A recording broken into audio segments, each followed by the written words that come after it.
Captain America movie का teaser आ गया है, तो चलो इसके बारे में थोड़ी बात करते हैं। जो ईस्टर एग्स और न्यू कैरेक्टर्स हैं सबके बारे में। एंड ये ना सिर्फ हल्के कैरेक्टर्स को वापस ला रहे बल्कि मोस्ट प्रोबेबली डार्क एवेंजर्स के लिए भी सेटअप कर रहे। तो टीजर से हमें कहानी का आइडिया हो जाता है। थैडियस रॉस सैम को कन्विंस कर लेते हैं कि गवर्नमेंट को ज्वाइन कर ले और वो उसको एक अच्छे यूज के लिए काम मिलेंगे। पर ब्रैडली, जिसे हम falcon and the winter soldier में देखे थे, वो रॉस पर अटैक करने की कोशिश करता है। सैम पहले समझ नहीं पाएगा, पर धीरे धीरे उसे अकल आएगी कि गवर्नमेंट बस उसे यूज कर रही है और वो एक्चुअली जो मूवी का बिग मिशन होगा उसमें गवर्नमेंट के अगेंस्ट चला जाएगा। वहीं ये रेड हल्क वाला सीन आएगा, तो ये हो सकता है कि जब रॉस ने खुद पर अटैक हुए होते देखा तो उसने लीडर से मांग की कि उसके लिए भी एक सुपर सोल्जर सीरम बनाए, क्योंकि अब एज प्रेसिडेंट उसे खुद को बचा के रखना होगा। और इसी मूवी के एंड में जब सैम गवर्नमेंट के अगेंस्ट चला जाएगा, न्यू फैल्कन उसके साथ जाएगा, बकी भी उसके साथ रहेगा। तो तब जाके थैडियस वैलेंटिना से डील करेगा थंडरबोल्ट्स की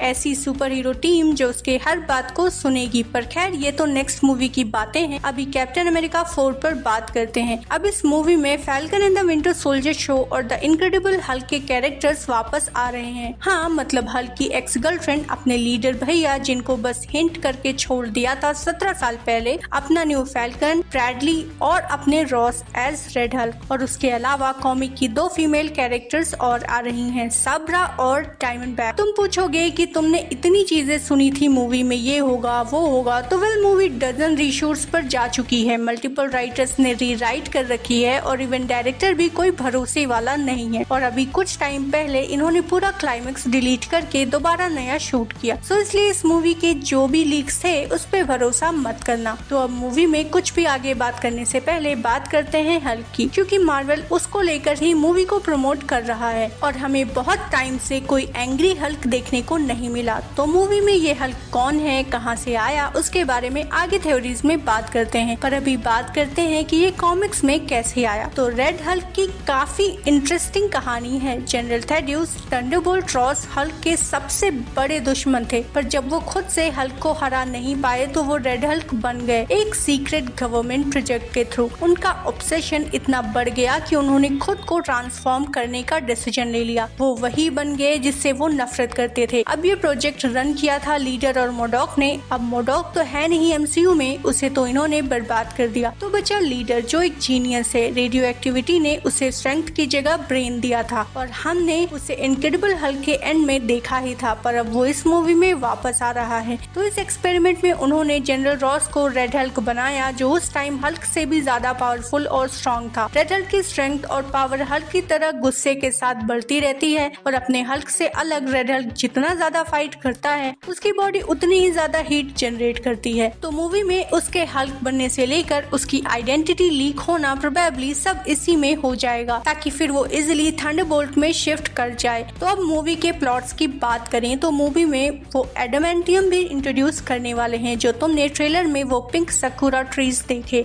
वो प्रोबेबली व्हाइट हाउस का ही सीन होगा। और ये कंफर्म तो नहीं है, पर बोला जा रहा है कि एडामेंटियम रेडिएशन एब्सॉर्ब करता है, जिसका मतलब है कि अगर इससे कोई वेपन बनाया जाए तो वो हल्क और उसके जैसे जो रेडियो एक्टिव सुपर हीरोज हैं उनके लिए बहुत डेंजरस होगा। तो होता क्या है कि जो लीडर है वो इनकी मीटिंग क्रैश करके एडामेंटियम चुराने की कोशिश करेगा। अब गवर्नमेंट को एडामेंटियम चाहिए, लीडर को एडामेंटियम चाहिए और अपने सैम को चाहिए कि ये किसी गलत हाथ में ना जाए। तो हमें एक बिग फाइट देखने को मिलेगी।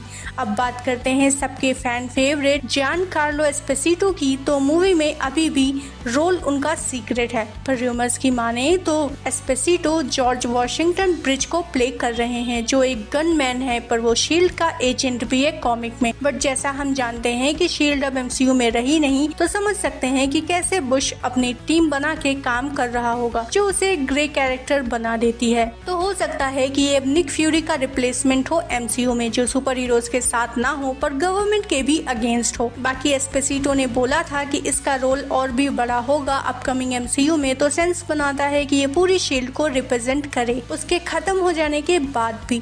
अब बात करें कि ये अपने ब्रैडली ने रॉस को मारने की कोशिश क्यों करी, तो हमें पता है कि हाइड्रा सुपर सोल्जर्स के पीछे पड़ा था। वहीं थंडरबोल्ट्स में इतने सारे सुपर सोल्जर्स होने वाले हैं, तो हुआ ये कि ब्रैडली को प्रोबेबली कोई कंट्रोल कर रहा है, कोई जेमो जैसा, जिसके पास अभी भी इन सोल्जर्स के सीक्रेट्स हैं। वेल वेलेंटीना भी हो सकती है, वो रॉस को बताना चाह रही हो कि तुम्हारी जान खतरे में है, तो ये मेरी फेक अवेंजर्स की टीम है, इसे हायर कर लो, ये तुम्हारी सारी बात मानेगी।